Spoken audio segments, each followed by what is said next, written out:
Como eu disse, né, na cruz, naquele momento, né, em que se consuma a redenção do gênero humano, né, nesse momento, né, mais precisamente no momento em que o soldado romano, com a lança, ele atinge o coração, né, de Nosso Senhor.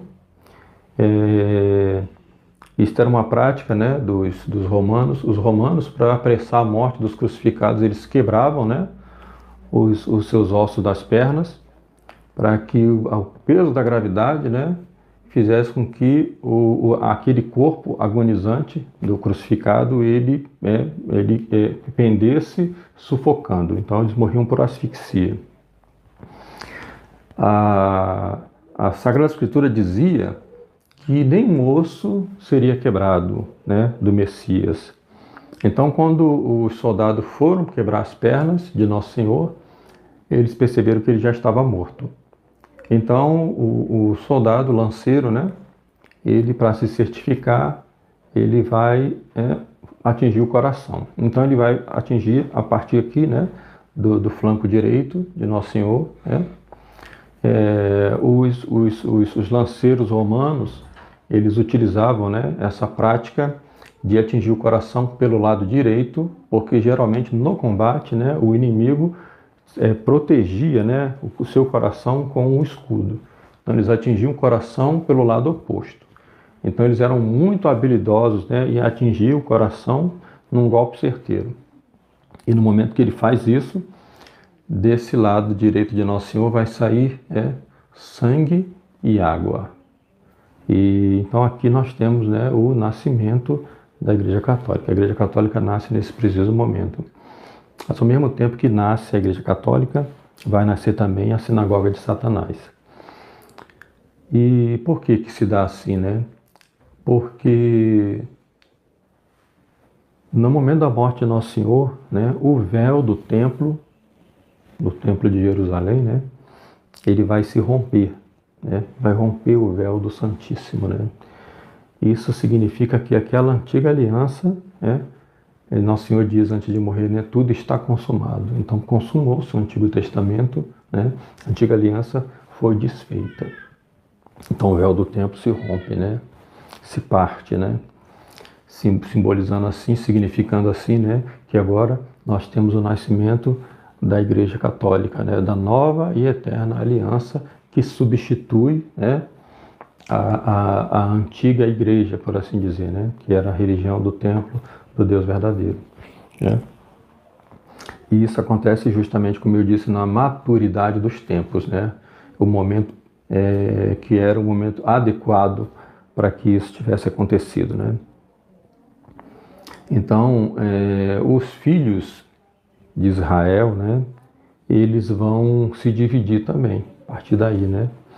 Aqueles que vão permanecer fiéis à religião dos seus antepassados, né, estes vão se tornar católicos. E aqueles que vão seguir a apostasia de seus líderes vão se transformar nos judeus, né, pós-bíblicos, desses judeus da sinagoga de Satanás. Vão se converter neste judaísmo, né, que é o judaísmo fundamentado, né, essencialmente na negação do Messias, no ódio ao Messias e no ódio à sua igreja. Então, a partir daqui da cruz, né, vai acontecer, né, uma divisão do povo de Israel, né, parte desse povo fiel ao Antigo Testamento, né, fiel à verdadeira religião, vai se transformar, né, vai compor a Igreja Católica. E outra parte, né, vai seguir a apostasia, né, dando corpo à sinagoga de Satanás. Por isso é que o Antigo Testamento prefigurava também esta situação, né, desde o princípio, né, quando Caim mata Abel. Então, observe bem, né, é a história da humanidade, né, é a história dos perseguidores e a história dos perseguidos, né. Então, Caim, perseguidor de Abel. Castigo de Caim, né? Depois de matar o próprio irmão, né? É vagar pelo mundo, né? Depois nós temos, né, uma outra figura do povo judeu também no Antigo Testamento, né? Do povo judeu, da sinagoga de Satanás, que eu me refiro, né? É na figura de Esaú. Esaú persegue Jacó, né? E assim vai acontecer, né, com a sinagoga de Satanás. Então, no ano 70, haverá a destruição do templo e a dispersão, né, do povo judeu. E aí eles vão vagar, né, vão se tornar errantes pelo mundo, né, até o ano de 1948, com a criação da ONU, que aí vai surgir, né, a criação do Estado de Israel. Mas essa história, né, eu vou contar para vocês lá quando estivermos falando, né, da história contemporânea. Falam separadamente de Jesus, né? Jesus, para eles, não é o Cristo, né? Então, Jesus, né, para eles, é um perfeito Deus e um perfeito homem.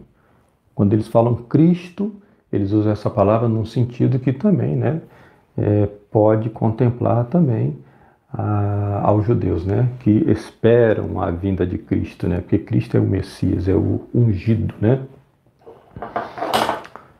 Bom, a partir então desse momento, né, da cruz, né, vão se formar essas duas religiões, né, opostas na história.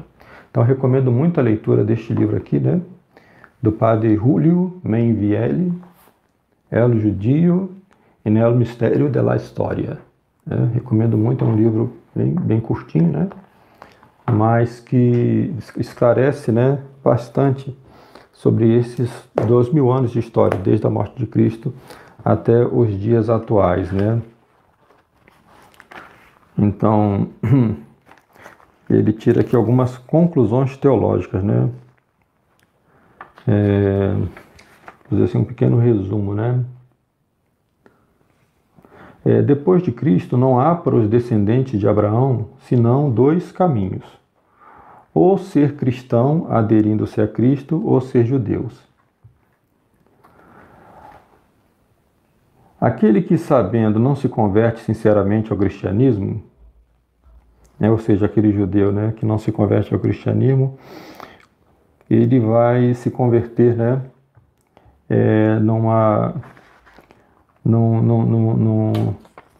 num símbolo, num sinal, né, de estigma, de maldição, né, justamente por não aceitar aquilo que Deus quis, né. Então esse é o primeiro, né, primeira conclusão, né. A partir da cruz, uma divisão, né, entre os filhos de Abraão. Aqueles que aderiram, né, ao Messias, né, vão formar a Igreja Católica, vão ser católicos, e aqueles que não vão formar, aqueles que não aceitaram e colaboraram, né, com o deicídio, vão se tornar a sinagoga de Satanás. Segunda conclusão, o judaísmo, né, a partir daí, é um inimigo declarado e ativo de todos os povos em geral, e de modo especial aos cristãos, né. Então, como eu disse, já prefigurava, né, na história de Ismael, que perseguia Isaac, de Esaú, que buscava matar Jacó, de Caim, que matou Abel, né. Então, São Paulo, em sua carta, né, aos Tessalonicenses, diz que os judeus são inimigos de todos os povos. Carta aos Tessalonicenses 2,15. A terceira conclusão, né, os judeus são inimigos teológicos, né, e essa inimizade deve ser universal, inevitável e terrível. Então, são inimigos teológicos, né, por antonomasia, né. Então, essa inimizade, né, entre a Igreja de Cristo, né, que é a Igreja Católica, e o judaísmo, né, que se forma a partir da rejeição do Messias, vai ser, né, vai ser assim até o fim da história, essa inimizade, né. E esse judaísmo, né, pós-bíblico, né, ele vai se consolidar com o outro livro, né, que não é a Torá, né, mas o Talmud, né. Então, na aula passada eu falei que eles tinham um corpo de leis, que era a Mishnah, né. Esse corpo de leis vai sofrendo alterações carnais, né, ou seja, aquele desejo de vingança, aquele desejo, né, que o judaísmo vai ter, né, de que tenha para si um Messias que lhes dê, né, a governança mundial, né, vai pervertendo mais as leis a cada geração. Por isso Nosso Senhor dizia, né, acautelai-vos, cuidado com o fermento dos fariseus, né, porque eles vão acrescentando novas interpretações, né, e envenenando cada vez mais o povo, né, contra Cristo, contra a sua igreja. Então, a partir daí vai haver uma perseguição, né? Então, é tudo diferente, né, do que ensina o Concílio Vaticano II, né? O Concílio Vaticano II vai fazer uma leitura de história completamente errada, seguindo exatamente, né, esses maus historiadores como o Paul Johnson, né? E vai se ver, né, vai pôr a Igreja Católica como sendo ela a perseguidora do judaísmo, quando na realidade é todo o contrário, né? Nós vamos aprender nesses 2000 anos que sucedem após a morte de Cristo até os dias de hoje, é todo o contrário, né? É o judaísmo perseguindo a igreja. A igreja nunca perseguiu o judaísmo, pelo contrário, né? A igreja se acautelava deles, né?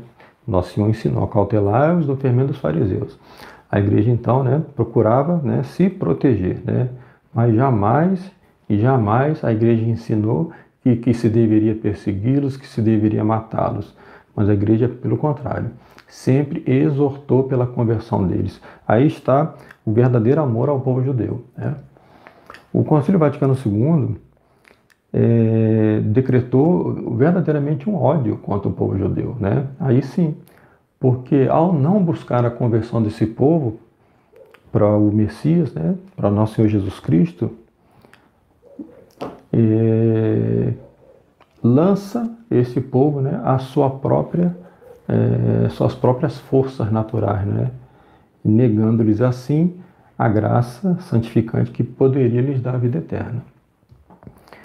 A Igreja Católica, antes do concílio, pelo contrário, a Igreja Católica queria o bem dos judeus, né, queriam a conversão dos judeus para que eles pudessem também ter a participação na vida divina de Deus. Isso de fato vai acontecer um dia, né, está previsto que haverá a conversão do povo judeu, né? Em que momento da história nós não sabemos, né? Isso pode durar ainda muito tempo, mas de qualquer forma, né? Isso vai acontecer. Mas até lá, né, nós continuaremos vivendo esse conflito, né? Essa guerra entre a Igreja Católica, né, e a sinagoga de Satanás. Em nome do Pai, do Filho e do Espírito Santo.